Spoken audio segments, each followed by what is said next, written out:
वहीं सुशांत की मौत पर जांच को लेकर सुप्रीम कोर्ट में घंटों माथापच्ची होने के बाद अदालत ने सीबीआई को मामला सौंपे जाने पर फैसला गुरुवार तक के लिए सुरक्षित रख लिया। जाहिर है, सियासत की एंट्री होने के बाद सुशांत सिंह राजपूत की मौत का मामला और ज्यादा पेचीदा हो गया है। लेकिन सुशांत के पिता ने इसी बीच एक व्हाट्सएप चैट जारी कर सुशांत की मौत में रिया की भूमिका पर एक बार फिर सवाल उठाए हैं। इस व्हाट्सएप चैट के जरिए सुशांत के पिता ने यह जाहिर करने की कोशिश की कि रिया सुशांत को परिवार से दूर कर चुकी थी। क्या है रिया को भेजे इस मैसेज का राज? जानने के लिए देखिए हमारी ये रिपोर्ट।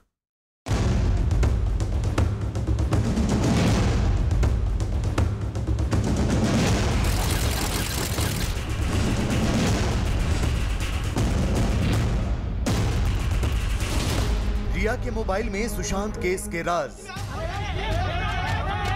परिवार का आरोप है कि आपने हत्या की है सुशांत की। रिया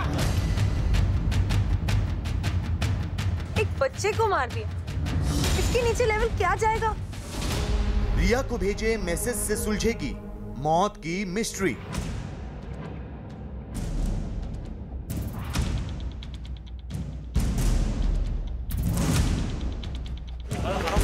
तुझे कुछ कहना चाहेंगे? सुशांत की मौत का मोबाइल कनेक्शन।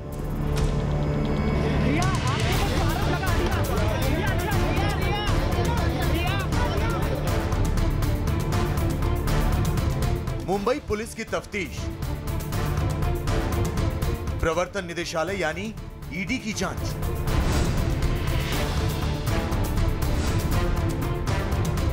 बिहार पुलिस का सुप्रीम कोर्ट में दिया हलफनामा, सीबीआई की जांच शुरू करने की तैयारी। और सुप्रीम कोर्ट में सीबीआई को केस ट्रांसफर किए जाने पर उठाए जा रहे सवाल।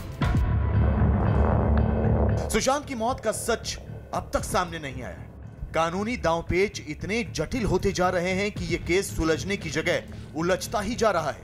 कौन किसके क्षेत्राधिकार का हनन कर रहा है, कौन ईमानदारी से तफ्तीश को सही दिशा में लेकर जा रहा है, इस पर बहस छिड़ी हुई है। और सुशांत की मौत का गुनहगार कौन है, यह अब तक राज बना हुआ है। लेकिन रिया का मोबाइल फोन इस राज से पर्दा उठा सकता है।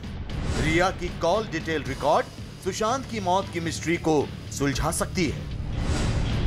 यकीन नहीं आता तो गौर से देखिए यह व्हाट्सएप चैट जो सुशांत के पिता ने जारी किया। 29 नवंबर 2019 के इस व्हाट्सएप चैट के जरिए सुशांत के पिता रिया से सुशांत के बारे में जानकारी हासिल करने की कोशिश कर रहे थे। लेकिन सुशांत की गर्लफ्रेंड रिया चक्रवर्ती की ओर से उन्हें कोई जवाब नहीं मिला। जब तुम जान गई कि मैं सुशांत का पापा हूं तो बात क्यों नहीं की? आखिर क्या बात है? दोस्त बनकर उसकी देखभाल और उसका इलाज करवा रही हो तो मेरा भी फर्ज बनता है कि सुशांत के बारे में सारी जानकारी मुझे भी रहे। इसीलिए कॉल करके मुझे भी सारी जानकारी दो। जी हाँ, रिया ने यह जानते हुए कि सुशांत के पिता परेशान हैं, उनके मैसेज का जवाब तक नहीं दिया। जिसके बाद के सिंह बेचैन हो गए और उन्होंने रिया की मैनेजर श्रुति को व्हाट्सएप मैसेज भेजा जिसमें उन्होंने लिखा कि मैं जानता हूं कि सुशांत के सारे कर्ज और उसे भी तुम देखती हो। वो अभी किस स्थिति में है इसके लिए बात करना चाह रहे थे। कल सुशांत से बात हुई थी तो उसने कहा था कि मैं बहुत परेशान हूं। अब तुम सोचो कि एक पिता को कितनी चिंता होगी उसके लिए। इसीलिए तुमसे बात करना चाह रहा था। अब तुम बात नहीं कर रही हो तो मैं मुंबई आना चाहता हूँ। फ्लाइट की टिकट भेज दो। श्रुति मोदी ने सुशांत के पिता का मैसेज पढ़ा जरूर, लेकिन कोई जवाब नहीं दिया।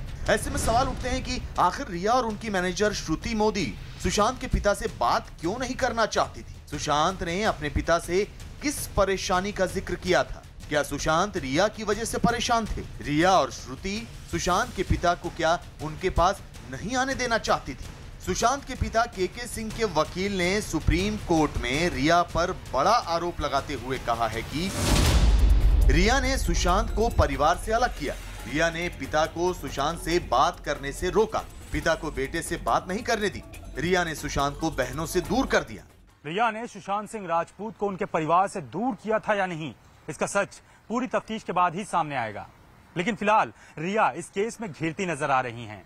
उनके मोबाइल और लैपटॉप से सुशांत सिंह राजपूत के सुसाइड से जुड़े कई अहम राज छिपे होने की आशंका जताई गई है।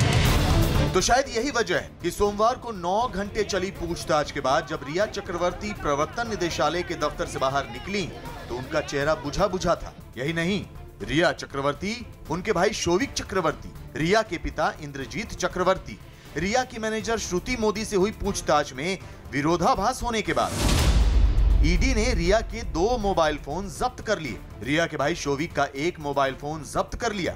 रिया के पिता इंद्रजीत का मोबाइल फोन भी ईडी ने ले लिया।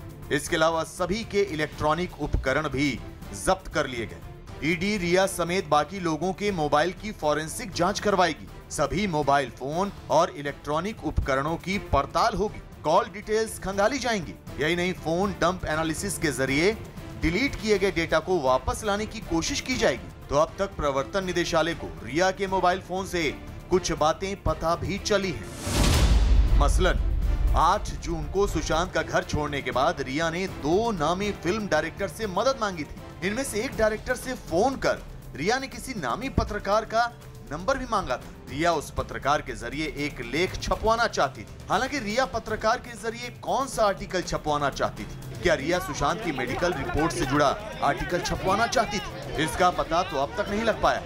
लेकिन रिया का आर्टिकल सामने आने से पहले ही सुशांत की मौत हो गई, जिसके बारे में मुंबई पुलिस की फॉरेंसिक रिपोर्ट कहती है कि सुशांत के शरीर पर किसी भी तरह के संघर्ष के निशान नहीं थे। सुशांत के कपड़े पर मिला सफेद दाग उनके मुंह से निकले झाग की वजह से था। सुशांत को किसी भी तरह का जहर नहीं दिया गया था और पेट बिल्कुल खाली था। सुशांत के शरीर पर किसी भी तरह की चोट या हाथापाई के निशान नहीं मिले। सुशांत सिंह राजपूत इतने बड़े एक्टर थे कि देश जानना चाहता है और मीडिया वही दिखाता है जो देश की जनता सुनना चाहती है।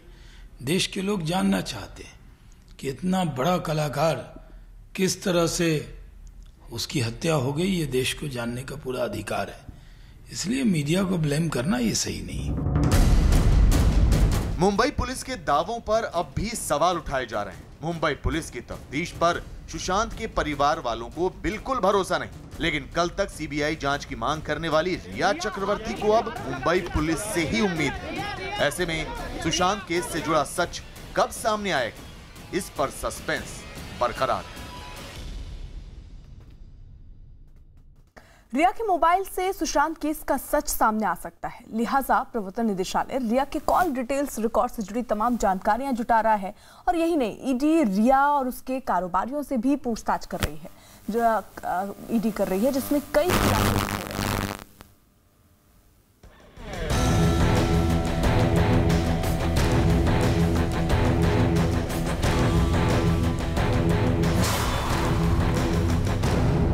बिहार सरकार सुशांत केस की जांच सीबीआई से कराना चाहती है। सुशांत का परिवार भी मुंबई पुलिस की जांच से मुतमईन नहीं है, लेकिन महाराष्ट्र सरकार, मुंबई पुलिस और रिया चक्रवर्ती सुशांत मौत मामले की जांच सीबीआई से कराने के पक्ष में नहीं है। इसे लेकर मंगलवार को सुप्रीम कोर्ट में लंबी बहस हुई। सुप्रीम कोर्ट ने सभी पक्षों को लिखित में अपनी दलीलें पेश करने को कहा और फैसला सुरक्षित रख लिया। हमने ये बताया है कि जुरिस्डिक्शन डेफिनेटली पटना में है। यहाँ इस केस में जज साहब ने उनके रिया के वकील से बड़ा स्पष्ट शब्दों में पूछा कि आपने तो खुद ही सीबीआई मांगा था, आज भी आपने एक एफिडेविट फाइल किया जिसमें आप सीबीआई के इन्वेस्टिगेशन से आप एग्रीएबल है। तो रियली स्पीकिंग इस ऑब्जर्वेशन के बाद, पिटिशनर के ऑब्जर्वेशन के बाद इस मामले में कुछ बचता नहीं है। लेकिन चूंकि बहुत लंबी आर्गुमेंट हुई है और ये मामला जो है एक कानून तय करेगा आगे के लिए इस तरह के मामले में कि जहां पर एक क्राइम का कॉन्सिक्वेंस फेल्ट होता है वहां पर केस रजिस्टर होना चाहिए कि नहीं होना चाहिए। तो इसलिए ऑल्दो एकेडमिक रह गया है सीबीआई में जाने के बाद, लेकिन मेरे को लगता है कि जज साहब इसमें एक जजमेंट देंगे जो कि पूरे देश में मान्य होगा। लेकिन दूसरी तरफ प्रवर्तन निदेशालय इस मामले की तफ्तीश में दिन रात लगी हुई। सुशांत के बही खातों से लेकर रिया और उनके परिवार वालों के हर लेन देन से जुड़ी जानकारियां जुटाई जा रही। सुशांत की बहन से भी इस केस के बारे में पूछताछ हुई।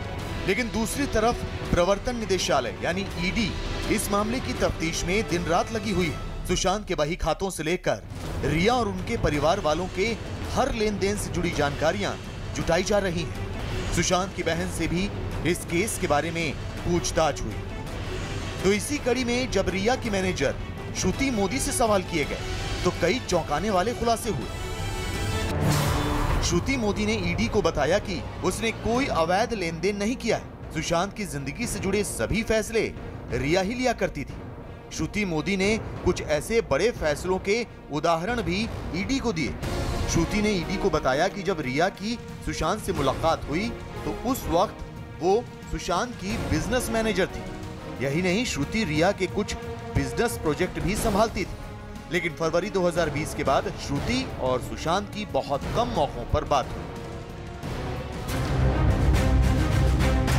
श्रुति से प्रवर्तन निदेशालय यानी ईडी ने 3 बार पूछताछ की, जबकि मंगलवार को ईडी ने सुशांत की बहन मीतू सिंह को भी पूछताछ के लिए बुलाया था, जिसमें मीतू सिंह ने बताया कि सुशांत के अकाउंट में 18 करोड़ रुपए थे। तो सवाल ये कि सुशांत के अकाउंट से इतने पैसे गायब कैसे हो गए? क्या रिया ने धीरे धीरे सुशांत का बैंक अकाउंट खाली कर दिया?